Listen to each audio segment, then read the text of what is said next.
Nimejitoa kwenye chama hiki kwa muda mrefu. Nimefanya kazi kwa nguvu zangu kuhakikisha takisukuma chama hiki. Hata baada ya kukosa ubunge 2020, nimeendelea kujitoa. Nikiwa sina nafasi kuhakikisha nakijenga hiki chama. Lakini ubaguzi unaoendelea, mimi mjumbe wa kamati kuu, kuhoji tu, kazi yangu kubwa ni kuhoji, unaondolewa kwenye mkoa. Ziara zinapangwa, natakiwa zije kwenye kanda yangu, narukwa. Siambiwi kwa nini. Nimeandaa mikutano, sishirikishwi, sijui lolote. Nikihoji tu, naonekana huyu sio timu yetu.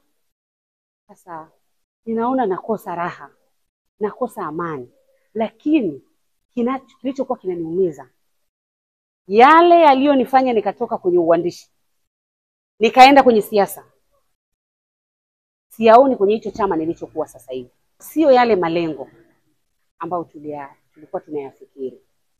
Kwa hivyo mimi mpaka kupambana kuzitafuta nafasi mbalimbali ambazo nimezishika, licha ya kuwa mbunge 2015, 2020, nilikuwa mgombea wa ubunge katika jimbo hili 2020. Nyinyi ni mashahidi, mliona kazi niliyoifanya.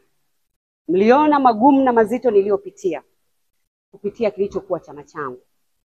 Na mliona dhamira ya haki na ya kweli ya kuhakikisha na wapambania wananchi wa jimbo hili. Tulipita tulikopita, sipaswi kukata tamaa.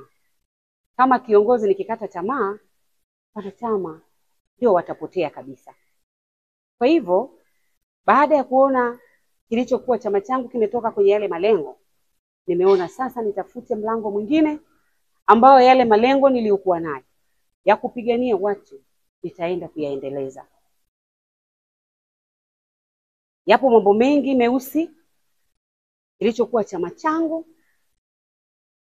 ikiwemo kushindwa kusimamia mikakati ambayo wanaiandaa, ikiwemo ubaguzi wa wazi kilichokuwa chama changu.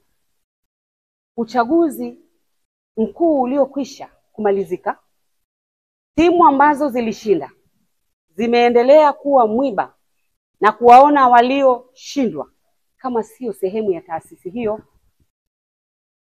Watu wanabaguliwa kwenye uteuzi, watu wanabaguliwa kwenye kufanya kazi, watu wanabaguliwa hata kwenye mikutano inayoendelea sasa hivi.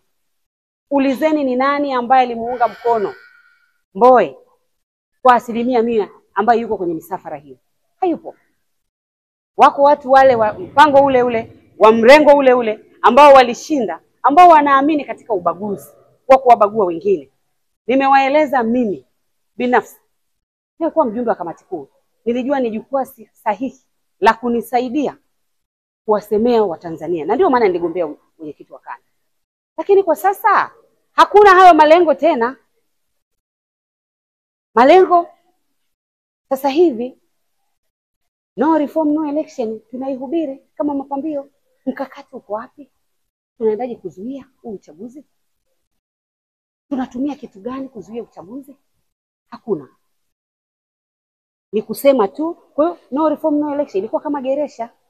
Sisi tulitarajia baada ya no reform no election kuja na mkakati plan sasa ya utekelezaji. Tunafanyaje? Kama ni kwenda kuondoa masanduku tujue. Kama ni kwenda kuvuruga uchaguzi wakati watu wako kwenye foleni tujue. Hakuna mkakati, huku viongozi wakiendelea kutofautiana. Wengine wanasema walale nyumbani, wengine wanasema waende maandamano, wengine wanasema watabuni mbinu mbalimbali. Mpaka sasa tuna miezi michache kwenda kwenye uchaguzi. Siyaoni. Kwa lazima nitafute jukwaa lingine ambayo yale ninayoyaamini na kuyahubiri ninayaona ili niweze kwenda kuyatekeleza. Kwa hivyo mimi leo nimejivua kabisa nafasi zangu, mwenyekiti wa kanda, ujumbe wa kamati kuu, mwenyekiti wa BAWACHA mkoa wa Morogoro nimejivua. Mimi sio mwanachama wa chama kingine chochote. Mimi ni mwananchi huru, niko tayari kutafuta mlango mwingine wa kwenda kuwapambania wananchi wa Morogoro. Na niwaombe wananchi wa Morogoro ambao tumepambana kwenye jua na mvua, usiogope. msishtuke. Niwatie moyo. Niwatie moyo.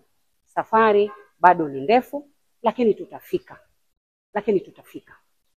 Wasiogope, wasitishwe, waungane nasi kuhakikisha tunapigania demokrasia, tunapigania haki, tunapigania usawa wa kimaendeleo, tunapigania yale ambayo tunaamini yatanyanyua uchumi wa Watanzania, kuwatoa kwenye umasikini kwenda kuwa taifa huru la watu ambao wananufaika na rasilimali za taifa hili, kuwaondoa kwenye unyonge, kuwaondoa kwenye madaraja, kuwaondoa kwenye shida.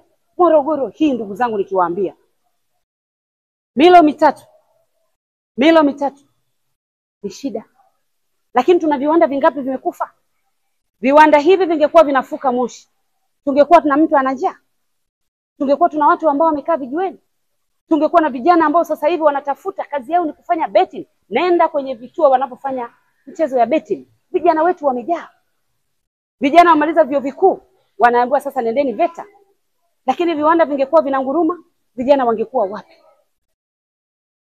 Kwa hiyo tuna nafasi bado ya kuhakikisha tunakwenda kupambana kwa milango mingine.